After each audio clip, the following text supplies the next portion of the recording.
Do I have a word from the Lord for you?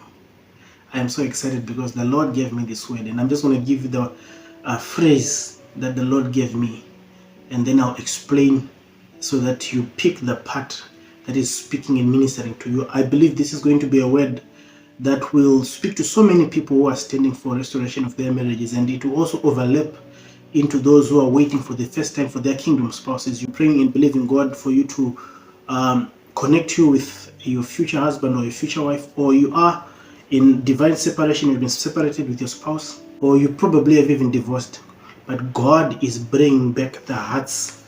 He is bringing back hearts, and He is restoring families. God is awakening love. There's a scripture that says, do not awaken love before its time, which means there is a time where love has to be awakened. And God is awakening love now. It's a season of mass revival. It's a season of mass exodus. It's a season of promotion. It's a season of jubilee. It's a season of restoration. And the question I have for you is, have you made room in your heart to forgive? Have you made room in your heart for your spouse, for your fiancé that is coming? Have you made room for in your heart to forgive your spouse who left? Some of the spouses who are coming back home are going to come in a ragged form. They're going to come back in a bad state, where you have to be mindful of the things that God has worked in you to be able to carry them and dress them up like the father in the prodigal son story. The father did not follow his son. He waited on God for God to do his work. That is why the Lord gave us that parable. But when he saw his son coming, he had made room to receive his son the right way. The other son had not done the same thing. You can read the story. There was some a friction a little bit there, where the other son was not so happy about the treatment that the prodigal son was returning was getting from the father. So you have to make room in your heart to forgive. You have to make room in your heart to work on the internal shifts that you have to work on, that God has to work in you. You have to be able to answer these questions. And I wrote some notes. I'm beginning to learn to really write down things when God is speaking. And the Lord was saying, have you identified your purpose? Because part of the process of you being in divine separation is the Lord ministering to you and aligning you to your destiny and your destiny purpose. So are you working in your garden? Has the Lord done His work in you for you to say, this is why I am here? If you're a man, you have to know that you're going to need help from your helper. So they have to come into a place where there is something to do, something to help. If you're a woman, you have to be worked by God to be able to align with the vision that the priest of the home has been given by the Lord. So it's all a place of readiness. We are in a season of the return of the kings, the season of the return of the queens. So there has to be a readiness in you to receive the blessing or the goodness of God. And the other thing that I wrote was, is your relationship with the Father okay? Have you poured yourself out to the Lord? Are you pouring out yourself to the Lord? And one of the things that I will speak on the series I've been prompted by the Lord to do, which is internal shifts, I've already done part 1, is you have to be at a place where you know forgiveness is a daily task. You have to be able to forgive daily, even while you're still in separation, even while your spouse is still acting funny, or acting a donkey, or acting a cow. Oh my God. You have to be in a place where you have to forgive the hateful words, the hateful actions, the things that are being done to you, the things that are being done to the kids or to your extended family, whoever is being affected by the actions of your spouse who is in a prodigal state. God by now should have worked a work in you so that you are ready to receive them by being ready to forgive them daily. This is something that you have to be really aware of. If you are not there yet, this message will be for you in the future. You cannot force a message to speak to you when you're not ready for it. So you have to yield to the process and the prunings of God. The processes and the prunings of God in divine separation now, when He has isolated you to work on you. There's a parable of the 10 virgins. Matthew chapter 25. I'm going to read. At that time, the kingdom of God will be like 10 virgins who took their lamps and went out to meet the bridegroom. Typical example. 5 of them were foolish, 5 were wise. The foolish ones took their lamps but did not take any oil with them. The wise, however, took oil in jars along with their lamps. So there is a revelation in the story. Just this part I've already read. They took their lamps There was oil in the lamps, but they were not prepared, or they did not prepare themselves with a reserve oil. There was oil in their lamps that could sustain them for a while, but they did not have an extra reservoir of oil. Now the Bible says the wise ones, and I want you to catch this. The wise, however, took oil in jars. Like they were carrying a lamp and an extra jar of oil on the side. So just having a lamp with oil is not enough. Just having had an act of a single act of forgiveness in one time is not enough. You have to be in a place where you have a reservoir from the Lord, where you can take from. I have been forgiven by the Lord a lot of times. I am willing to lay down my life and forgive my spouse a lot of times. This is something that should be a daily task. I see on our many platforms, on TikTok, even here on YouTube, the comments that I get and the questions that I get from people, that someone is not really forgiven. They're still holding their spouse hostage for the things that they have done, the things that they have done wrong, or the things that they are doing wrong now.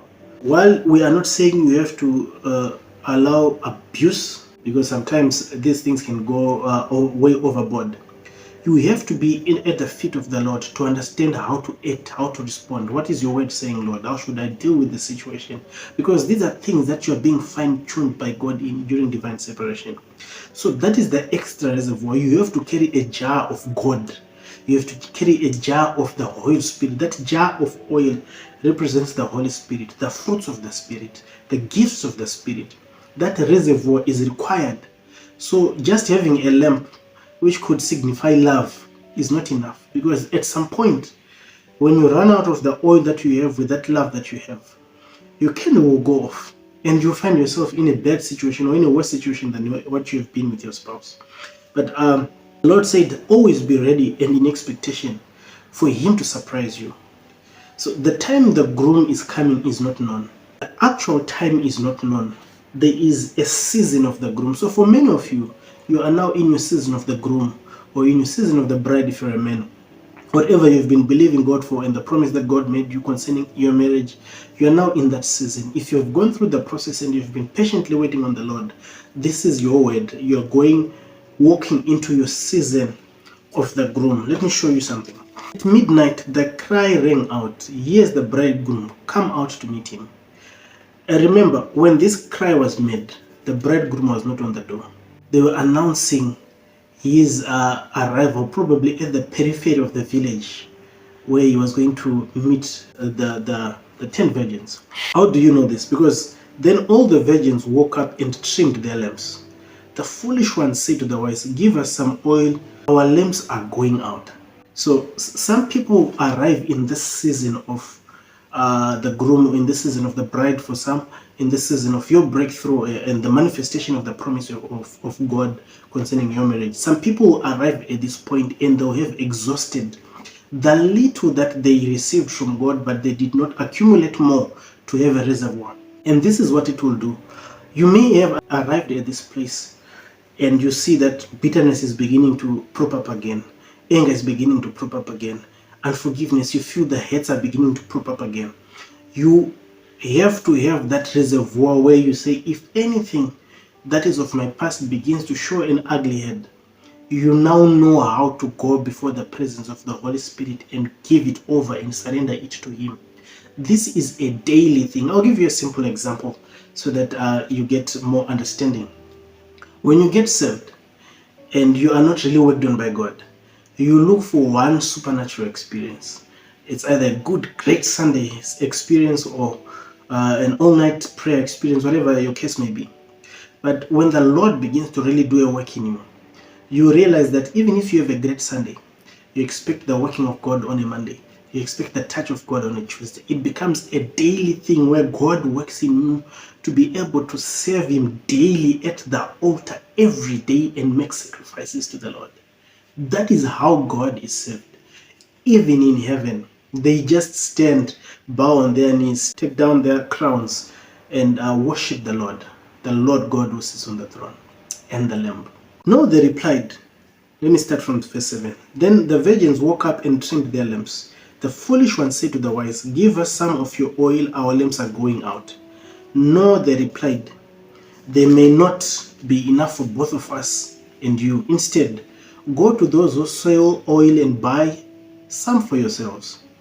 But while they were on their way to buy oil, the bridegroom arrived. The virgins who were ready went in with him to the wedding banquet, and the door was shut. Now remember, the bridegroom was announced before he arrived.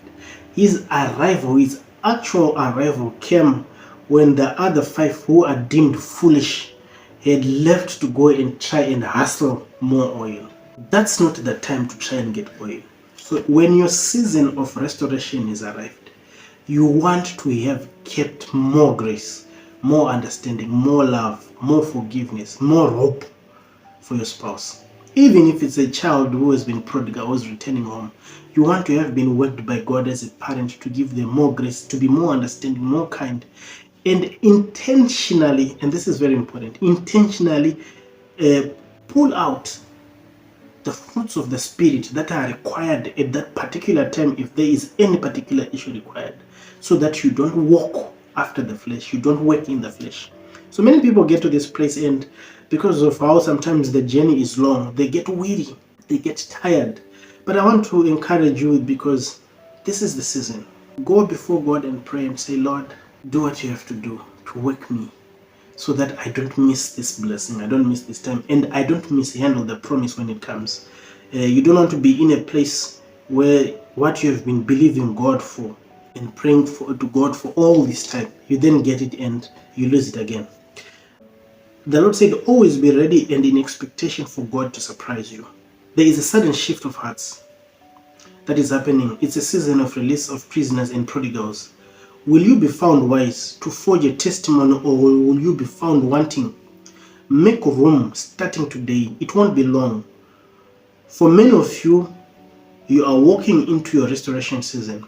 Some will receive communication. However, it may not be full. It may not be a full apology, but take it as it comes. Some will receive a full-on apology. Stay in God's presence so you know how to handle the situation. And some, this also almost made me laugh. Some will receive a testing of the waters. You will see that some of your spouses, when the Lord opens up their eyes, they become aware of how they've mistreated you and how they have lived wrong. This awareness doesn't come to you first, it comes to the Lord. They repent to the Lord. They come to a place where their eyes are open and they realize how they have rebelled against God. And when God, this is what God is working on right now. In most situations, God is opening eyes in this season of judgment, where God takes those who have repented, open their eyes up, and they begin to see how they've erred, and they'll also begin to see how they've mishandled you. So there's a part in them that is not sure if you've made enough room to forgive, or if you've made enough room to still love them the way you should. So there's going to be a lot that are going to try and test the waters. And sometimes the testing of the waters cannot be comfortable on your part, because they will just try to do something that roughs you up and try and see how you respond. How do you handle the situation? Are you healed? Are you better? Have you developed? Have you grown? And while you're not going to be boastful in displaying the fruits of the Spirit, you have to be moderate and do all things as unto the Lord. This is very important. Trust me, the Lord will always give you a hint with these things, so that you are fully armed to perform well. I love God, because God gives you a question and then He gives you an answer before He asks you to answer the question. He says that, I think it's Deuteronomy chapter 30, that I've set before thee life and death. It must be Deuteronomy 28 or Deuteronomy 30. I'll check now. It says, I've set before thee life and death, blessing and cursing. Therefore choose life, so that you and your family may live. So God gives you a question, or He gives you an option, or a couple of options: life and death, blessing and cursing. But then He will show you which one to take. This is the way. Take that way. So I'm so excited. I'm so happy for you. If you have been in the process and have been believing God, this is something that you want to pray with and thank God and say, God, I thank you in this season, because it's coming, which is mine, and I will not mishandle it. I will not mistreat it. I will not be foolish. I don't know if I'm going to title this message, I will not be foolish, or the season of the return of the prodigals. I don't know. I'll pray about it before I post this video. But yeah, I want to continue to pray. We're going to set up prayer times so that we pray together as a community. Probably Mondays and Fridays, I'll just go and present that to the Lord, and when I'm really certain of how we're going to move, I'll post on the community tab. But before I go, let me just pray. I'm excited. I'm so excited. I pray to God that He gives you the grace to marshal this and see this through the right way, so that He gets the glory that He deserves. Father, I thank you tonight. You are good, you are awesome, you are faithful. Thank you for this word. Thank you for this prophetic word. When you said, how did I forget that I love you? We thank you for opening the eyes of the blind, even for opening the eyes of the heart, the eyes of the hearts of men, your hand, in the name of Jesus. Even I pray for the preparation of the hearts of all those who have been praying and believing you for this time to come. Now that it is here, I pray that you give us the grace to be able to handle and not mishandle any situation that is presented before us. Lord, I pray in the name of Jesus, the right words to speak, the right actions to do, and to not act out of desperation, but out of love, the love of God, the love of Jesus. I pray and I give you all the honor and glory. In Jesus' name I pray. Hallelujah. Praise the Lord. So yeah, I hope this ministers to you in the right way. Now I'm lingering. I don't want to go because I'm enjoying what the Lord is doing. But until next time, I love you. God bless you.